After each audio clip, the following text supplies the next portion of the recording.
지난주부터 사도신경을 살펴보고 있습니다. 오늘 내용으로 들어가기 전에 사도신경이란 이름을 좀 먼저 살펴보았으면 좋겠습니다.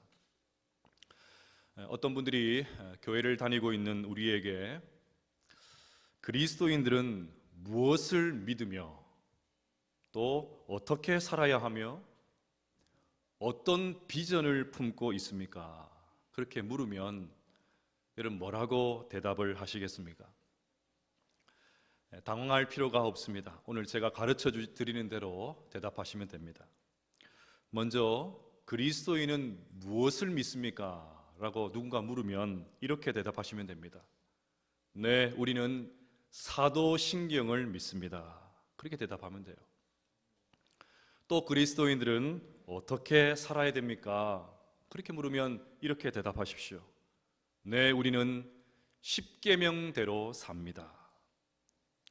마지막으로 그리스도인들은 어떤 비전을 품고 있습니까? 라고 물으면 이렇게 대답하시면 됩니다. 네, 우리는 주기도문의 비전을 품고 삽니다. 그렇게 대답하시면 돼요. 이처럼 사도신경, 십계명, 주기도문은 그리스도인들의 3대 보물이라고 할 수 있습니다. 그래서 저는 부임 첫 해에 십계명과 주기도문 설교를 했습니다. 혹 이후에 등록하셔서 못 들으신 분들은 교회 유튜브 채널에 다 올라가 있으니까 꼭 들어보시면 좋겠습니다. 이제 사도신경만 남았는데 지난주부터 이 설교를 하게 되어서 저는 개인적으로 굉장히 흥분이 됩니다. 그런데 여러분, 십계명과 주기도문은 성경에 다 기록이 되어 있습니다. 십계명은 출애굽기 20장, 신명기 5장에 나와 있고, 주기도문은 마태복음 6장과 누가복음 11장 각각 2번씩 성경에 기록되어 있습니다. 성경에 탄탄한 지지를 받고 있습니다. 그런데 사도신경은 눈을 씻고 봐도 이 사도신경 전문이 성경에 나오지를 않습니다. 그래서 당황하는 분들이 있습니다. 심지어 성경에 기록되어 있지 않았다는 이유 때문에 사도신경을 받아들이지 않는 분들도 있습니다. 하지만 염려할 필요가 없습니다. 사도신경은 이 두꺼운 성경책을 줄이고 또 줄이고 요약하고 요약한 내용을 모아놓은 것입니다. 그러니 사도신경은 이 내용은 모두 성경 속에 있습니다. 철저하게 성경에 뿌리를 두고 있는 것이 사도신경입니다. 자, 그러면 왜 하필 많은 이름 가운데 사도신경이라고 했을까요? 많은 분들이 사도신경이니까 당연히 예수님의 제자들이 만들었을 것이라고 오해합니다. 하지만 사도신경은 예수님의 제자들이 만든 것이 아닙니다. 오히려 사도들이 전해준 신앙, 사도들이 전해준 말씀을 잘 이어받고 있기 때문에, 그 내용을 잘 담고 있기 때문에 사도신경이라고 부르게 된 것입니다. 그래서 종교개혁자 존 칼빈이 이렇게 말했습니다. 나는 사도신경의 저자가 누구인지에 대해 너무 집착하는 것에는 관심을 갖지 않는다. 나는 사도신경이 사도들 시대부터 신앙에 대한 공적이고 확실한 하나의 고백으로 받았다는 점에 대해서는 적어도 의심하지 않는다. 자, 그러면 오늘 살펴볼 사도신경 내용을 같이 한번 읽어보도록 하겠습니다. 시작. 이는 성령으로 잉태하사 동정녀 마리아에게 나시고. 우리는 지난주에 그 외아들 우리 주 예수 그리스도를 믿사오니, 이것을 통해서 예수님이 누구신지, 예수님의 정체성을 살펴보았습니다. 오늘부터는 예수님께서 무엇을 하셨는지, 예수님의 생애와 사역에 대한 고백입니다. 특별히 오늘은 예수님의 탄생에 대한 신앙 고백입니다. 여러분, 예수님은 하나님이십니다. 하나님이신 그분이 이 땅에 인간으로 오셨습니다. 그래서 우리는 이것을 성육신, 인카네이션, 성육신이라고 부릅니다. 그런데 성육신이 무슨 뜻인지 모르는 분들이 의외로 많습니다. 성육신이라고 할 때 이 성은 한자로 무슨 성자일까요? 교회 용어 가운데 성자로 시작하는 단어가 있습니다. 성령, 성전, 성도. 여기서 말하는 성은 거룩할 성자입니다. 그래서 성령은 거룩한 영, 성전은 거룩한 장소, 성도는 거룩한 무리들, 그런 뜻을 가지고 있습니다. 그래서 성육신도에 나오는 이 성도 당연히 성자라고 생각하고는 거룩한 육체라고 생각을 합니다. 아무리 예수님이 육신을 입고 이 땅에 오셨지만 우리 인간과는 차원이 다른 그런 육체로, 거룩한 육체로 오셨다고 생각을 합니다. 하지만 여기에 쓰인 성은 거룩할 성이 아니라 이룰 성자입니다. 그러니 성육신은 육신을 이루셨다, 육신이 되셨다, 육신의 몸으로 오셨다, 그런 뜻입니다. 예수님은 우리와 다른 특별한 육체로 오신 것이 아니라 우리와 똑같은 육체를 가지고 이 땅에 오셨습니다. 우리와 같은 탄생 과정을 겪으셨습니다. 고대의 신화에 나오는 것처럼 무슨 알에서 태어나신 것이 아니라 어머니 뱃속에서 10달 동안 지내셨습니다. 갑자기 어른으로 툭 튀어나오신 것이 아니라 우리와 똑같은 어린 시절을 보내셨습니다. 예수님은 절대 슈퍼맨과 같은 특별한 육체를 갖지 않으셨습니다. 배가 고프셨고 피곤을 느끼셨고 잠도 주무셨습니다. 그래서 사도신경은 예수님의 잉태는 성령으로 의해서 되었고 예수님의 출산은 마리아를 통해서 이루어졌다, 그렇게 고백하는 것입니다. 그런데 여러분이 묻고 싶습니다. 그럼 이 사실이 정말 믿어지십니까? 한 두 분은 여전히 안 믿어지시는 표정을 하고 계신데 다시 묻겠습니다. 여러분, 예수님께서 성육신 하셨다, 정말 믿어지십니까? 그 믿음을 주신 하나님을 찬양합니다. 하지만 예나 지금이나 많은 사람들이 이 부분에서 걸립니다. 놀랍게도 예수님의 탄생은 스캔들로 시작을 합니다. 결혼을 한 적도 없고 남자와 동침한 적도 없는 한 시골 소녀의 임신 이야기로 시작을 합니다. 마태복음 1장 25절, 23절입니다. 보라, 처녀가 잉태하여 아들을 낳을 것이요 그의 이름은 임마누엘이라 하리라 하셨으니 이를 번역한즉 하나님이 우리와 함께 계시다 함이라. 동정녀, 수처녀라는 말입니다.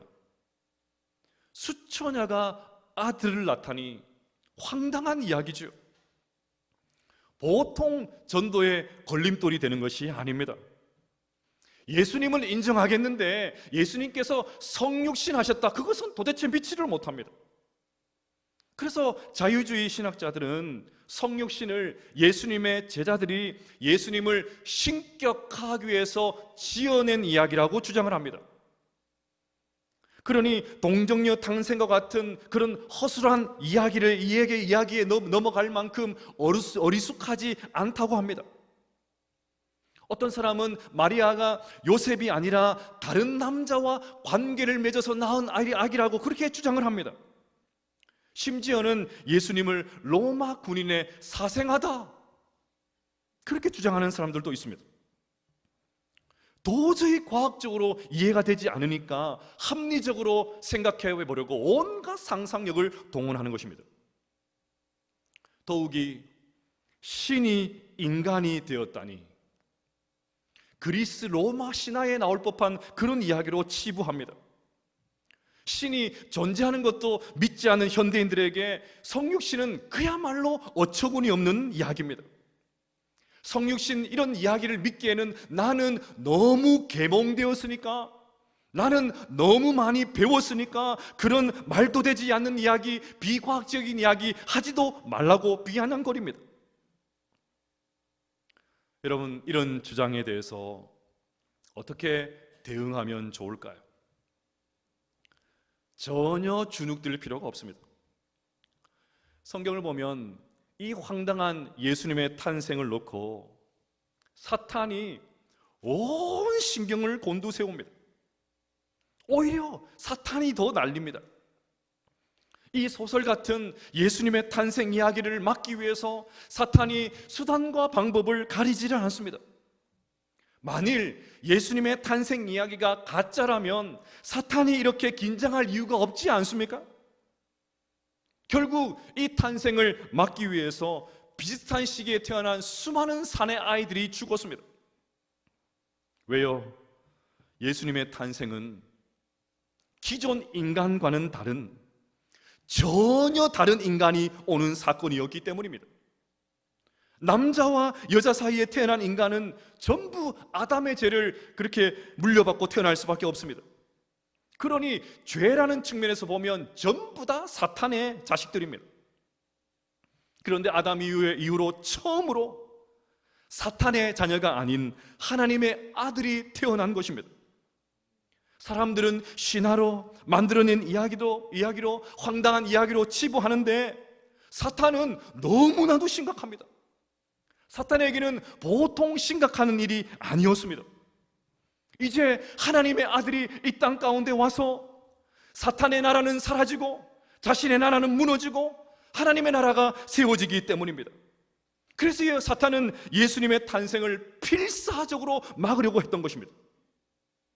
그러니 저는 성육신의 이 사건이 너무나도 잘 믿어져요. 더욱이 예수님의 탄생 기사가 기록된 1세기 당시에는 헬라 사상이 팽배했습니다. 당시 사람들은 영혼은 귀하지만 육신은 천박하다고 믿었습니다.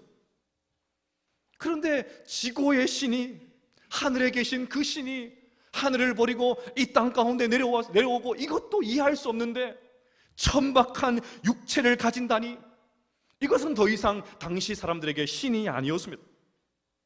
하나님께서 육신을 입고 이 땅에 오신다고 말하면 사람들이 비웃습니다. 무슨 그런 신이 다 있냐고. 어떻게 지고의 신이, 그 전능한 신이, 거룩한 신이 이 땅에 내려올 수 있으며 어떻게 육체를, 이 천박한 더러운 육체를 가지고 올 수 있느냐, 비웃었습니다. 그러니 1세기 당시 교회가 하나님께서 사람이 되셨고 그 사실을 성경에 기록하는 데는 엄청난 용기가 필요했습니다. 그런데도 마태는 당당하게 이렇게 씁니다. 이 일을 생각할 때에 주의 사자가 현몽하여 이르되 다윗의 자손 요셉아, 내 아내 마리아 데려오기를 무서워하지 말라. 그에게 잉태된 자는 성령으로 된 것이라. 아들을 낳기까지 동침하지 아니하더니 나음의 이름을 예수라 하니라. 누가복음은 또 이렇게 기록합니다. 천사가 대답하여 이르되 성령이 내게 임하시고 지극히 높으신 이의 능력이 너를 덮으시리니 이러므로 나실 바 거룩한 이는 하나님의 아들이라 일컬어지리라. 보십시오. 사람들이 뭐라고 하든 뭐라고 수군거리든 아랑곳하지 않습니다.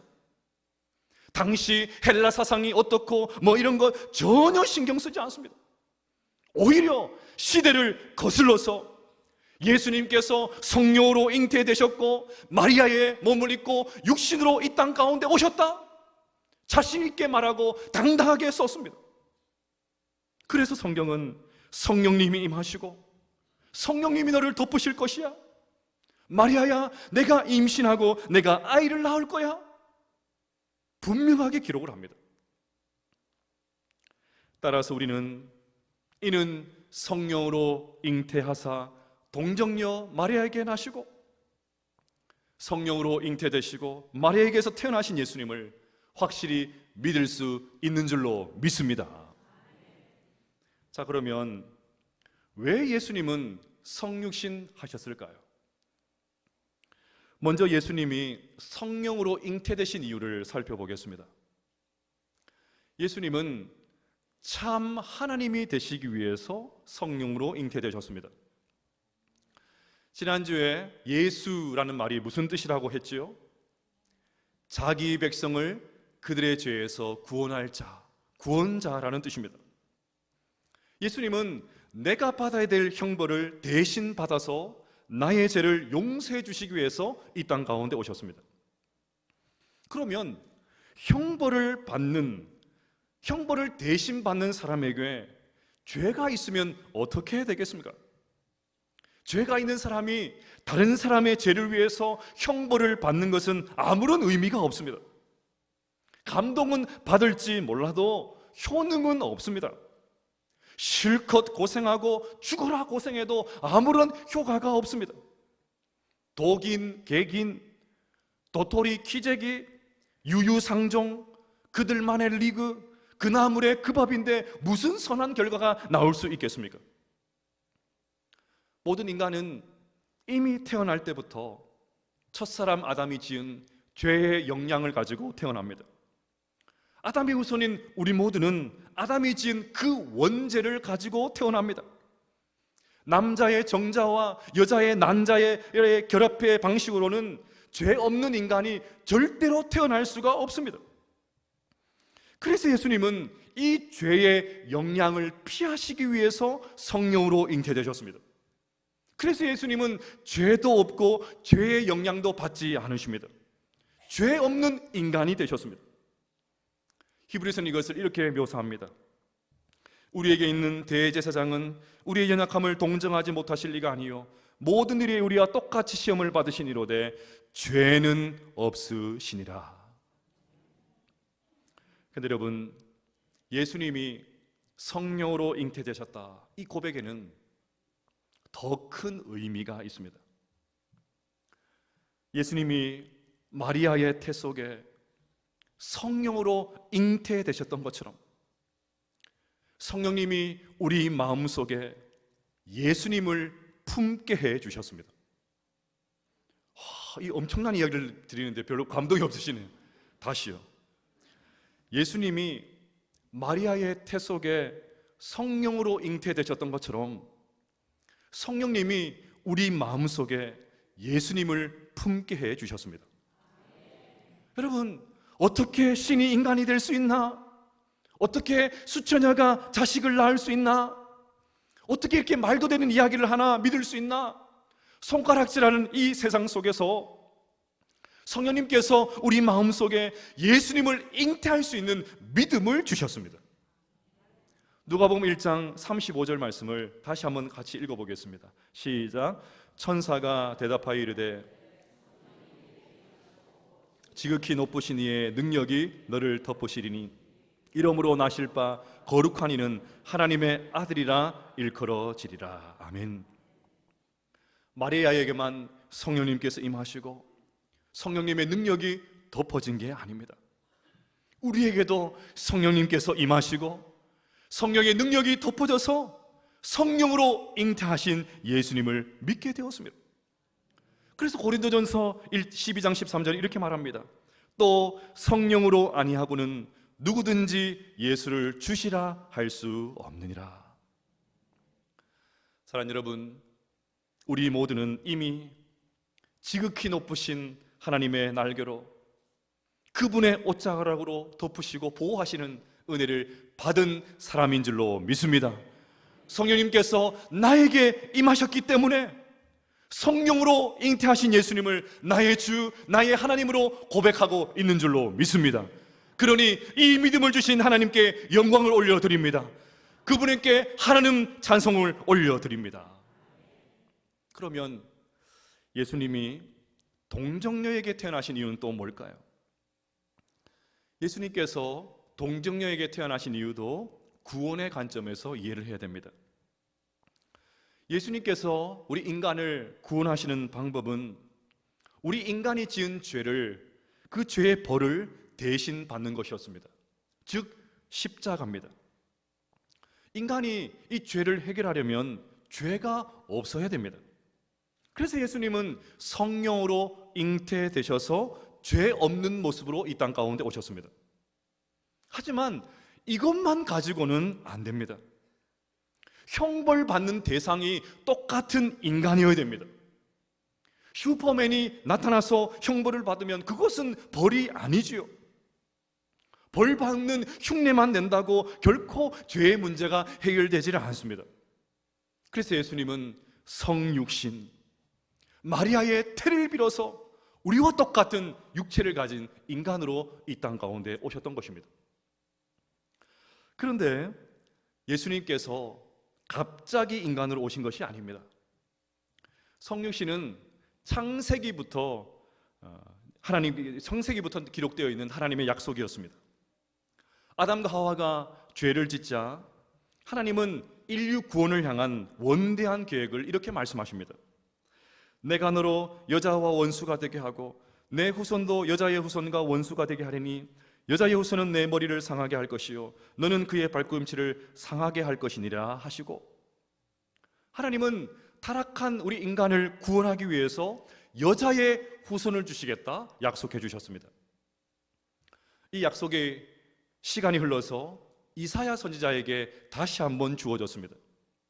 그러므로 주께서 친히 징조를 너희에게 주실 것이라. 보라, 처녀가 잉태하여 아들을 낳을 것이요 그의 이름을 임마누엘이라 하리라.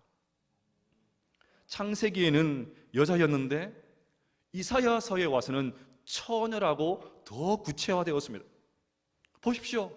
에덴 동산에서 약속한 여자의 후손이 이사야서에 와서는 처녀가 잉태하여 난 아들로 구체화되었고, 드디어 신약에 와서 동정녀 마리아가 성령으로 잉태하여 난 아들, 그 아들로 실현이 되었습니다.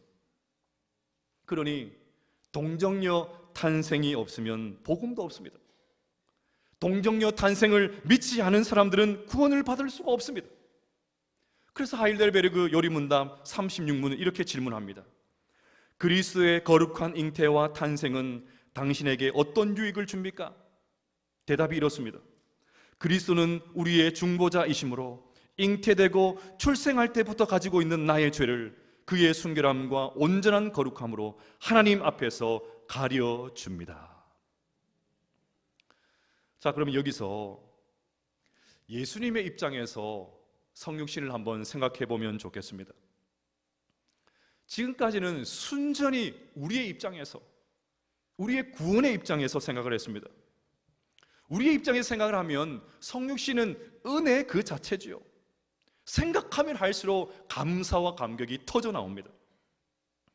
하지만 사람의 몸을 입고 이 세상에 내려오신 주님의 마음은 정작 어땠을까요? 하나님이신 그분이 인간의 몸을 입고 이 땅 가운데 내려오셨을 때 주님의 마음은 어땠을까요? 불편하고 고통스럽지 않으셨을까요? 제가 전도사 시절에 초등 3부 5학년, 6학년 아이들과 함께 포항에 있는 한 기도원으로 여름 캠프를 간 적이 있습니다. 기도원이 얼마나 골짜기에 있었는지 차가 끝까지 가지를 못합니다. 중간에 내려서 짐을 다 짊어지고 개울을 2번 건너야 그 기도원에 도착할 수 있습니다. 전기도 들어오지 않습니다. 저녁에 집회를 하려면 발전기를 돌려야 했습니다. 우물이 어디 있습니까? 그냥 흐르는 개울에 가서 몸을 씻어야 했습니다. 앞권은 푸세식 화장실이었습니다. 저는 어릴 적에 외가댁에서 푸세식 화장실을 사용해 본 경험이 많습니다. 그런데도 수세식 화장실이 너무나도 몸에 익은 나머지 사용하는 거 쉽지가 않습니다. 그러니 사용은커녕 본 적도 없는 도시의 젊은 여자 선생님들과 아이들은 어떻겠습니까? 제가 보니까 2박 3일 동안 화장실을 가지 않습니다. 소변은 그냥 저 숲으로 가서 적당히 해결을 하는데 이 큰 거는 해결을 안 하는 거예요. 그래도 변비 걸립니다 그렇게 해도 막 사력을 다해서 끝까지 참습니다. 그래서 2박 3일 마치고 돌아오는 길에 휴게소에 들렸는데 전부 다 달려가는 거예요. 오질 않아요. 여러분, 우리는 예수님께서 육신을 입고 이 땅에 오신 것을 너무나도 당연하게 생각을 합니다. 우리에게 이곳은 오랫동안 살아온 터전이지만 주님께는 너무 낯설지 않을까요? 우리는 이곳이 너무나도 익숙하지만 주님께는 너무 생경하지 않을까요? 그래서일까요? 예수님의 성육신을 노래하고 있는 빌립보서 2장을 보면 분위기가 상당히 무겁습니다. 주님의 입장에 대해서 한번 들어보시길 바랍니다. 너희 안에 이 마음을 품으라. 곧 그리스도 예수의 마음이니 그는 근본 하나님의 본체시나, 하나님이란 말입니다. 하나님과 동등됨을 취할 것으로 여기지 아니하시고 오히려 자기를 비워 종의 형체를 가지사 사람들과 같이 되셨고 사람의 모양으로 나타나사 자기를 낮추시고 죽기까지 복종하셨으니 곧 십자가에 죽으심이라. 보십시오. 하나님이신 그분, 그 예수님이 사람이 되시고 종이 되시고 마침내 십자가에 처형당하는 죄인이 되셨습니다. 이때 주님의 심정이 어땠을까요? 평생에 경험해보지 못한 새로운 체험이니까 흥분하셨을까요? 세상에 이런 동네도 다 있네, 신나 하셨을까요? 저는 틀림없이 불편하셨을 것 같습니다. 아무리 급해도 푸세식 화장실은 절대로 사용하지 않는 우리인데 하나님이라고 왜 이 땅이 불편하지 않으셨겠습니까? 창조주이신 그분께서 여자의 태로 들어가서 10달 동안 제한된 생활을 하셨습니다. 알몸으로 태어나셨습니다. 허기와 피곤을 느끼시고 아프셔야만 했습니다. 추위와 더위와 갈증을 느끼셨습니다. 인간의 언어를 알파벳부터 그렇게 배우셔야만 했습니다. 생계를 위해서 목소리를 배워서 땀을 흘리셨습니다. 마침내 가장 죄질이 나쁜 죄인을 처벌하는 십자가를 지셨습니다. 그런데도 주님은 인간의 몸을 입고 우리에게 오시는 그 불편한 일을 마다하지 않으셨습니다. 그러니 인간의 몸을 입고 이 땅에 내려오신 성육신 자체가 우리에게 너무나도 감사한 제목이 아닙니까? 너무나도 큰 은혜이지 않습니까? 교리라고 하면 딱딱하게 생각을 합니다. 그래서 교회에서 교리 공부합시다 그러면 별로 인기가 없어요. 저도 사도신경 설교해야 되겠다 그 마음먹은 날부터 이 부분이 제일 염려가 되었습니다. 하지만 여러분, 교리는 절대 딱딱하지 않습니다. 이 교리 안에 하나님의 은혜와 사랑이 철철 흘러넘칩니다. 사랑하는 여러분, 왜 예수님께서 성령으로 잉태되셨습니까? 죄 없는 참신이 되셔서 나를 구원해 주시기 위해서입니다. 왜 예수님이 동정녀에게 나셨습니까? 인간이 되셔서 우리를 구원해 주시기 위해서입니다. 이는 성령으로 잉태하사 동정녀 마리아에게 나시고 이 고백 안에 우리의 구원을 위한 하나님의 사랑이 가득합니다. 그러니 사랑하는 여러분, 성령 하나님께서 나에게 임하셔서 성령으로 잉태하신 예수님을 나의 주, 나의 하나님으로 고백하게 하신 하나님을 찬양할 수 있게 되시기를 주의 이름으로 축복합니다. 모든 불편을 감수하시고 기꺼이 인간의 몸을 입고 이 땅 가운데 오셔서 우리를 구원하신 주님의 은혜를 찬양하고 노래할 수 있게 되시기를 주의 이름으로 축복합니다. 이는 성령으로 잉태하사 동정녀 마리아에게 나시고 이 고백을 할 때마다 하나님의 사랑에 감격하여서 날마다 주님을 찬양할 수 있는 우리 모두가 될 수 있기를 주의 이름으로 축복합니다.